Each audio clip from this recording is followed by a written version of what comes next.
जय जगन्नाथ। मैं शिवानी चक्रवर्ती, मैं जगतवती अपने चैनल बोंकलिंग फूड टेल्स में आप सबका स्वागत करते हैं।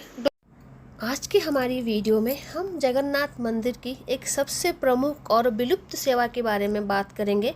लेकिन उससे पहले हम बता दें, इस वीडियो का कमेंट सेक्शन हम ऑफ कर रहे हैं। नॉर्मली हम कमेंट सेक्शन ऑफ नहीं करते, क्योंकि इसके ऊपर हमने पहले भी एक वीडियो डाला था, और ये वीडियो है जगन्नाथ मंदिर की देवदासी परंपरा, जिसको कि महारी परंपरा कहा जाता है। और ये बहुत ही पवित्र परंपरा है, क्योंकि ये जो देवदासी नाम है, इसको लेकर ना लोगों के मन में एक बेकार सी, एक अजीब सी धारणा है। और मैं नहीं चाहती कि मेरे वीडियो के माध्यम से जो मैं सूचना देना चाहती हूँ इसके विषय में लोगों के पास तो पहुँचे। लेकिन कुछ ऐसे हैं, घटिया इंसान कुछ ऐसे होते हैं। और उस वीडियो में देवदासी को लेकर जो कमेंट आए थे ना, तो मुझे भी बहुत बुरा लगा कि मेरी वजह से शायद उस परंपरा में जो संश्लिष्ट लोग हैं उनके प्रति लोग खराब मंतव्य दे रहे थे, गलत मंतव्य दे रहे थे। तो इसकी वजह से ये कमेंट सेक्शन तो मैं ऑफ कर रही हूँ, उनके प्रति सम्मान व्यक्त करते हुए। जो परंपरा अभी समाप्त हो गई है और जो लास्ट देवदासी थी उनके प्रति ये मेरा सम्मान है, तो उनके लिए मैं ये कमेंट सेक्शन ऑफ कर रही हूँ। तो आज हम बात करेंगे प्रभु जगन्नाथ मंदिर में 119 टाइप की जो सेवा होती है, उनमें से प्रमुख सेवा जो है महारी सेवा, अर्थात देवदासी। देवदासी अर्थ जब हम व्याख्या करते हैं तो वो होती है देव की दासी, अर्थात दासी का अर्थ होता है सेविका, और जो देव की दासी होती है वो देवताओं की सेविका होती है। उस हिसाब से उनको देवदासी कहा जाता था। लेकिन जगन्नाथ मंदिर में देवदासी से ज़्यादा उनको महारी कहा जाता है, और महारी का अर्थ होता है महान नारी, और उस हिसाब से उनका सम्मान भी होता है। दूसरे जगह पर क्या होता है देवदासियों के साथ, और जगन्नाथ मंदिर में क्या होता है देवदासियों के साथ, लोग उसके बारे में बहुत ज़्यादा अज्ञ हैं, जानकारी नहीं है। तो जब कभी भी देवदासियों की बात आती है तो लोग गलत सलत धारणाएं रख लेते हैं, कहते हैं कि उनके साथ अन्याय हो रहा है, उनके साथ गलत होता है, ये होता है, वो होता है। और मैं उनके इस धारणा से बिल्कुल भी विपरीत नहीं हूँ, क्योंकि साउथ इंडिया में जो भी आज भी देवदासी हैं उनकी जो हालत है वो जग जाहिर है। लेकिन जगन्नाथ मंदिर में वो चीज़ पूरा उल्टा है। यहाँ पर जो देवदासी हैं या फिर जो महारी हैं, उनको बहुत सम्मान की नज़र से देखा जाता था, इसीलिए उनका नाम महारी था और महान नारी था। लोग आज भी उन्हें देवी समान सम्मान प्रदान करते हैं। तो दूसरे मंदिर में और जगन्नाथ मंदिर में बहुत अलग है वो मान्यता। ऐसा नहीं है कि जो दूसरे मंदिरों की देवदासी की अवस्था है वो पहले ऐसी ही थी, बिल्कुल नहीं। देवदासी की जो परंपरा है वो हर मंदिर में समान थी, वो हमेशा सम्मान के योग्य थी, लोग उन्हें सम्मान करते थे। क्योंकि देवदासियों का मुख्य काम होता था, जो शास्त्रीय नृत्य कला और संगीत होता था उसको अपने सुर और अपने नृत्य के माध्यम से लोगों के प्रति पहुंचाना, और उनके वजह से ही वो जीवित था। और अगर हम हिंदुस्तान के जाने माने जो भी देवदासी फैमिली है अगर देखें, तो लता मंगेशकर जी की फैमिली देवदासियों की फैमिली है।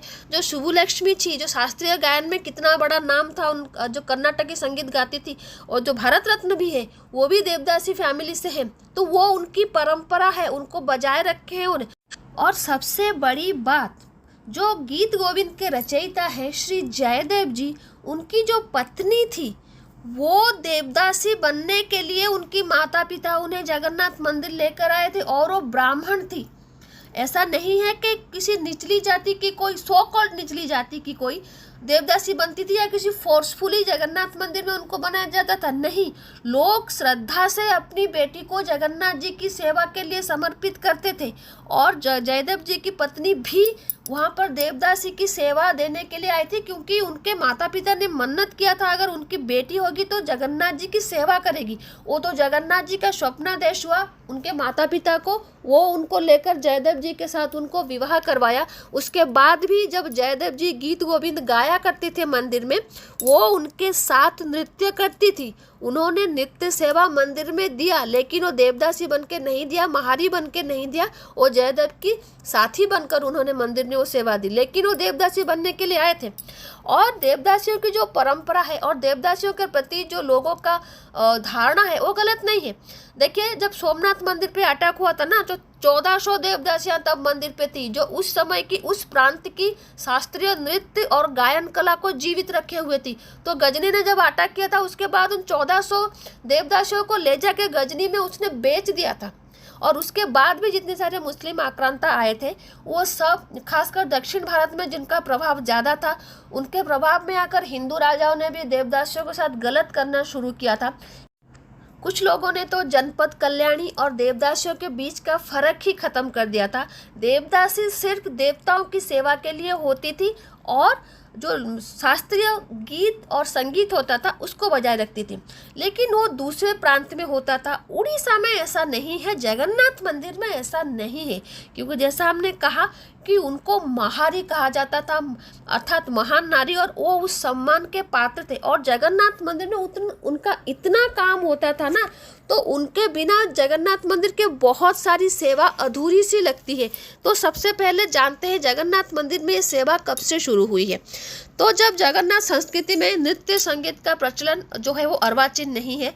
जगन्नाथ संस्कृति के जो ऐतिह्य है उसके विषय में जब हम अध्ययन करते हैं तो पता चलता है, जब राजा जो थे चोड़गंग देव, जब उन्होंने उत्कल का राज सिंहासन अलंकृत किया था, तो उसके बाद उन्होंने प्रभु जगन्नाथ जी के लिए एक नवश्चुंबी विशाल मंदिर बनाया है, जो अभी हमारे सामने है। मंदिर बनाने के साथ साथ भी मंदिर में देव सेवा के लिए और भगवान के मनोरंजन के लिए नृत्य संगीत की सेवा की सुपरिचालना के ऊपर भी उन्होंने दृष्टि दी थी।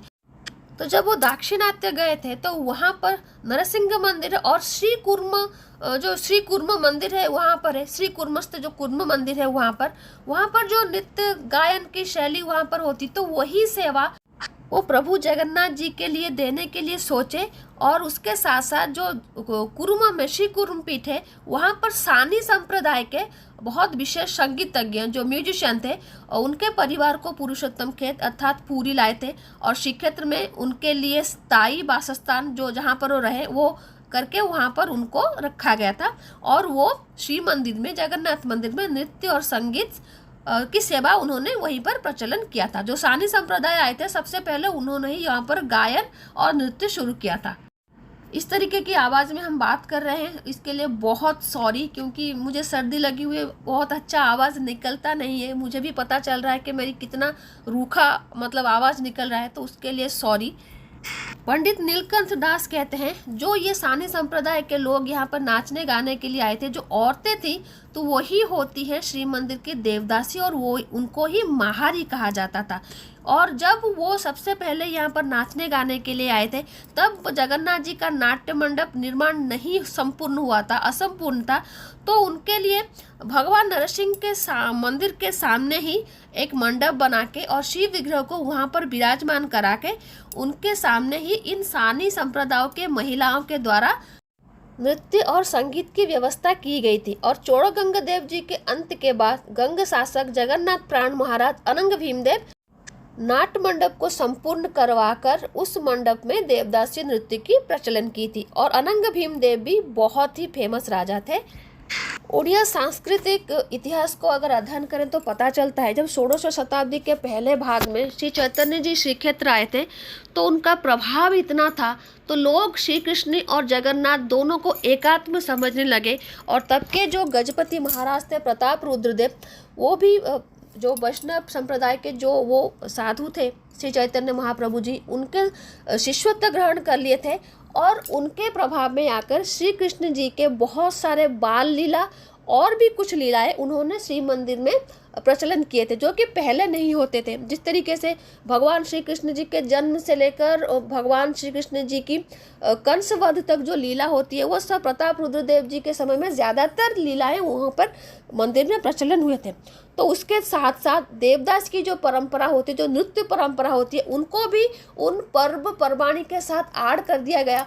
तो देवदासी की जो परंपरा थी वहीं से काफ़ी मार्जित हो गई। मतलब श्री कृष्ण जी का प्रभाव और भगवान जगन्नाथ जी के प्रति समर्पण भाव से वो बड़ा मार्जित सेवा होने लगा और उसके साथ साथ सेवा का परिमाण भी बढ़ने लगा, तो नाचने वालों की संख्या भी बढ़ने लगी। इस वजह से उन्हें अलग अलग नाम से विभाजित कर दिया गया। श्री श्री पुरुषोत्तम जगन्नाथ मंदिर के संगीत सेवा करने वाले देव नर्तकी को महारी कहा जाता है। ये श्री पुरुषोत्तम जी की जो मंदिर सेवक निजोग खटनी कर्मांगी है, वहाँ पर ये उल्लेख किया गया है। तो वो कौन से महारी होते हैं? जो बाहर के गाना गाते हैं उनको गाहानी महारी, और जो भीतर में गाना गाते हैं उनको भीतर गाहानी महारी, नाचुनी महारी, पटुआर महारी, राजोंगिला महारी, रुद्रगणिका, और इस तरीके से 6 नाम से उनको जाना जाता था। श्री मंदिर में प्रभु जगन्नाथ जी के पास जो गाना गाते थे उनको गायणी कहा जाता था। और श्री मंदिर नीति संस्कृति में महारी परंपरा दीर्घ काल से प्रचलित होता आ रहा है। और लक्ष्मण पंडा संकलित श्री मंदिर स्वत्तलिप सेवा में 75 भीतर गायणी की महारी जो है उनकी सेवा के विषय में वर्णन है। और भीतर गायणी जो सेवा है वो उनकी पहली जो मुख्य सेवा है। सखाल धूप के समय जगमोहन के सामने नृत्य करना, और बड़सिंगार भोग जब खत्म होता है, जो शयन ठाकुर आते हैं, शयन ठाकुर आने के बाद प्रभु सोते हैं, उस समय कड़ाहाट द्वार के पास जो लंडावर्त होता है, जहाँ पर अनसर की नीति होती है, अनसर चक्की, वहाँ पर खड़े होकर वो गीत गोविंद गाते हैं। और शयन ठाकुर जब विजय होते हैं तो आगे आगे उनके आगे आगे वो गीत गोविंद गाते गाते आते हैं। और जब भगवान भीतर अंदर तक जाते हैं तब उस समय तक वो जय विजय द्वार में खड़े होकर ये गीत गोविंद गाते हैं। ये उनका मुख्य काम होता है। जब शयन ठाकुर आते हैं बड़सिंगार के धूप के समय, जो भी उनकी नीति कांति होती है उस समय वो गीत गोविंद गाते हैं। उस समय कार्तिक मास में जो बाल धूप होता है प्रभु का, उस समय वो गीत गोविंद गाते हैं। भगवान जी की जो चंदन लागी नीति होती है, आलप नागी नीति होती है, बाहर चंदन यात्रा 21 दिन की और भीतर की चंदन यात्रा, उसमें वो गाना गाते हैं और नृत्य करते हैं। और इस चंदन उत्सव में जगमोहन के सामने वो नृत्य करते हैं। और चाप में जो मदन मोहन जाते हैं वहाँ पर भी वो चाप के ऊपर जो नाव होता है उसके ऊपर वो नृत्य करते हैं।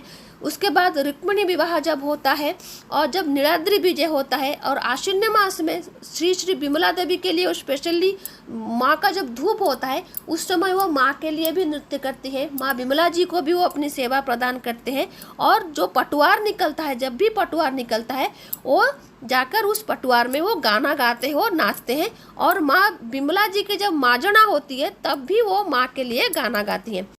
विशेषतः जो शारदीय दुर्गा पूजा 16 दिन होता है, विमला मंदिर में स्त्रियों का प्रवेश निषिद्ध है। लेकिन ये जो सेवात होती है ना, ये जो महारी सेवात होती है, वो जो देवदासी सेवा प्रदान करती है, उनको अलाव होता है। वो 16 दिन जाकर वहाँ पर माँ को सेवा प्रदान करती है और माँ को पास जाकर उनको देखती है। बाकी स्त्रियों को मंदिर प्रवेश वर्जित है, जबकि उन्हें उस समय प्रवेश वर्जित नहीं होता। और उसके साथ साथ जो महाराष्ट्र की जो राजनगर के अंदर माँ कनक दुर्गा का मंदिर है, वहाँ पर भी वो दुर्गा पूजा के समय जाकर सेवा देती है, पुष्याभिषेक में देती है। और जो फगु दशमी होता है जगन्नाथ मंदिर में, जो होली का समय होता है, वहाँ पर वो सेवा देती है। महालक्ष्मी में जब जगन्नाथ जी को मंदिर के अंदर प्रवेश करने नहीं देती, जो कड़ी होता है महालक्ष्मी जगन्नाथ जी की कड़ी, वहाँ पर वो सेवा देती है।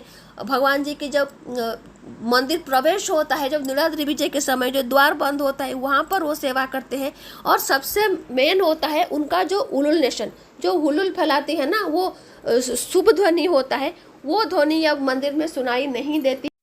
और खासकर नवकलेवर के समय जब दारू पूरी के अंदर प्रवेश करता है तो ये उलुल ध्वनि देकर उनको अंदर लेके आती है। उनकी उलुल ध्वनि के बिना वो अंदर नहीं आते। लेकिन इस बार जब नवकलेवर हुआ था तो उलुल ध्वनि फैलाने के लिए कोई नहीं था, क्योंकि जो लास्ट देवदासी थी हमारी शशिमणि देवी जी, उनका निधन बस कुछ दिन पहले हुआ था। तो ये सेवा उन्हीं के साथ ही समाप्त हो चुका है। और वो देवदासी होती थी, उनके प्राप्य क्या होता था, खेई के हिसाब से उनको काकरा, सान काकरा, बड़ काकरा, ताटो अरिसा और माठो पुड़ी ये सब मिलता था। जिस दिन जिसका जो खेई होता था वो प्राप्य वो लेके जाते थे। नियम के अनुसार देवदासी विवाह नहीं कर सकते और वो व्याभिचारिणी नहीं हो सकते। अगर ऐसा होता है तो उनकी वो सेवा बंद कर दी जाएगी। और इसके साथ साथ जो पाणी ग्रहण जाति की जो कन्या होती है उनको वो अपनी पोष्य कन्या कर सकते हैं। उन्हें नृत्य और संगीत की शिक्षा देकर और महाप्रभु के सामने अपने आप को समर्पित करके उनके प्रेम में मत होके वो उस प्रेरणा से उद्बुद्ध होने के बाद उन्हें साड़ी उनके सर पे बांधकर महाप्रभु जी के सामने उन्हें समर्पण करा जाता है ताकि वो देवदासी हो सके। और जब देवदासी काम नहीं करते तो उस दिन उनको खेई नहीं मिलता, और अगर किसी कारण से देवदासी सेवा ना दे पाते हैं तो उस क्षेत्र में जो संप्रदाय नियोग की देवदासी होती है वो ये सेवा प्रभु को प्रदान करते हैं। सीमांचल के जो लक्ष्मी नारायण मंदिर है वहाँ के शिलालेख और पूरी जगन्नाथ मंदिर के जय विजय द्वार के पास जो शिलालेख है वहाँ पर लिखा हुआ है कि देवता के सामने नृत्य और संगीत गान करने की जो परंपरा है वो उन मंदिरों में थे। और इसके साथ साथ श्री मंदिर में गीत गोविंद व्यतीत, गीत गोविंद के अलावा और कुछ भी नहीं गाया जा सकता, ये भी लिखा हुआ है। और इसी से स्पष्ट प्रमाणित होता है कि जो महाकवि जयदेव जी के रचित गीत गोविंद को गान करते हैं, जो देवदासी होती है, उनका पांडित्य और ये उनकी विदुषी होने की परिचय देती है, क्योंकि गीत गोविंद को गाना, उसको प्रस्तुत करना इतना आसान नहीं होता एक भाव के साथ। उस हिसाब से अगर विदुषी होंगी तो उस हिसाब से उसको प्रस्तुत करेंगी, क्योंकि हरि सीत कमल कुच मंडल है धृत कुंडल कलित ललित बनमाली जय जय देव हरे, ये जब सुनते हैं ना हम तो वो एक अलग फीलिंग होता है। और उस फीलिंग को आप प्रभु के सामने नाट्य के रूप में प्रस्तुत करें, उस तरीके के आप सक्षम होने चाहिए। एक सुंदर परिभाषी के साथ, परिपाटी के साथ उसको वो प्रस्तुत करते हैं, क्योंकि गीत गोविंद का जो रस है उसको प्रस्तुत करने के लिए उसको भेष परिपाटी भी वैसा ही होना चाहिए। और इसलिए वो अपने जो माथे का सर हो, तो सर की जो श्रृंगार होता है उसको लोटनी जुड़ा कहा जाता है। जब वो धूप सेवा देती है तब वो लोटनी जुड़ा करती है। जब वो चंदन के ऊपर नाचती है चाप में तब टभा फड़ा खोसा कहते हैं, टभा फड़ा अर्थात संतरे जैसा वो जुड़ा होता है, वो लगाती है। सिंथी में सिंदूर लगाती हैं क्योंकि जगन्नाथ जी को अपने पति के रूप में स्वीकार कर चुकी होती हैं। और दो जो आईब्रोज होते हैं उसके अंदर गोरचना लगाते हैं, कपाल में चंदन की टीका लगाते हैं, नाक में गुरुकली, हाथ में कुमकुम, जुड़ा में फूलमाल, जो गभा होता है वहाँ पर चंपा, मल्ली, जूई और अड़का, केतकी रेखा, झरा काठी, ये सब लगाते हैं जिसको कि कहा जाता है पूर। कान में वो धेड़ी, मल्लिकड़, चंद्रबाउली और कान में देसी दंडी जो नोज रिंग होता है, नोथ पिन और मयूरबसा गुणा, गले में तुलसी माली, मोहुर, ताड़, बाजूबंद, हाथ रे पैचखड़ू, हाथ में जो होता है ना पैचखड़ू, गजरा, बाही चूड़ी, हाथ पद्म, ये सब पहनते हैं।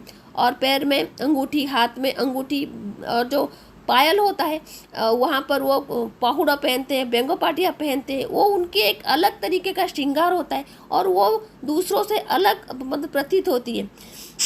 कच्चा मार के वो साड़ी पहनती हैं जो महाराष्ट्रियन स्टाइल में होता है, और उसके साथ साथ वो एक अभिसारिका के रूप में प्रभु के सामने प्रस्तुत होती हैं, अपने स्वामी के सामने, अर्थात जगन्नाथ जी उनके स्वामी हैं, उनके सामने वो अभिसारिका रूप में ही जाती है।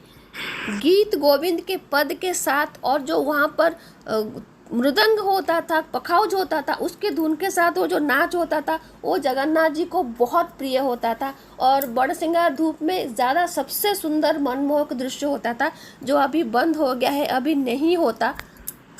नृत्य, गीत, वाद्य ये केवल मनोरंजन नहीं होते, चित्त की एकाग्रता और संयमता भी होती है। ये एक योग होता है और एक योग के स्वरूप में देवदासियाँ उसको ग्रहण करती है।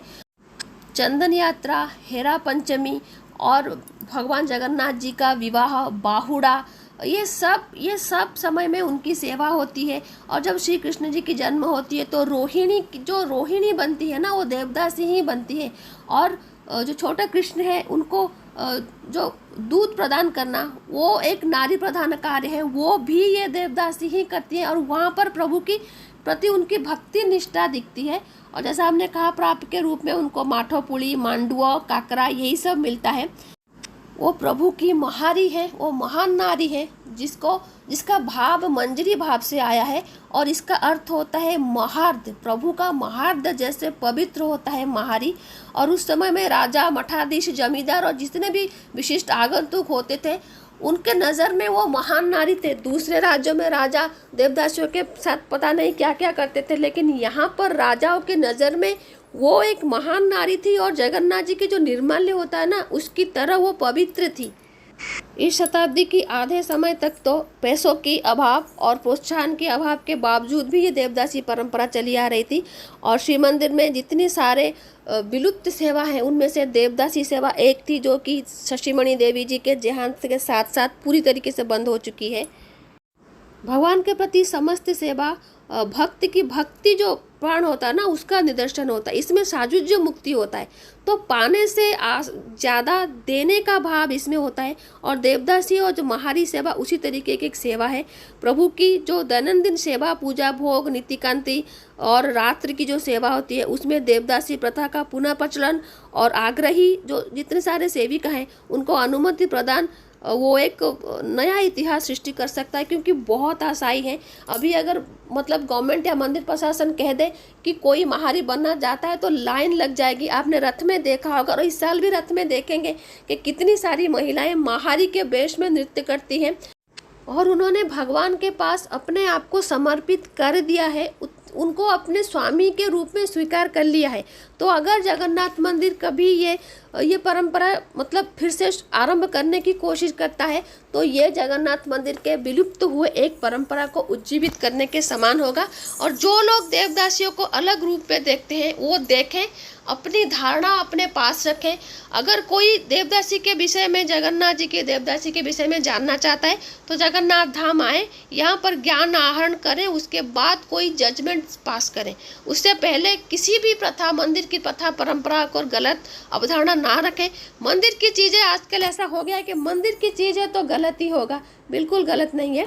तो ये थी आज की वीडियो। रहते हैं। जय जगन्नाथ, जय माँ काली।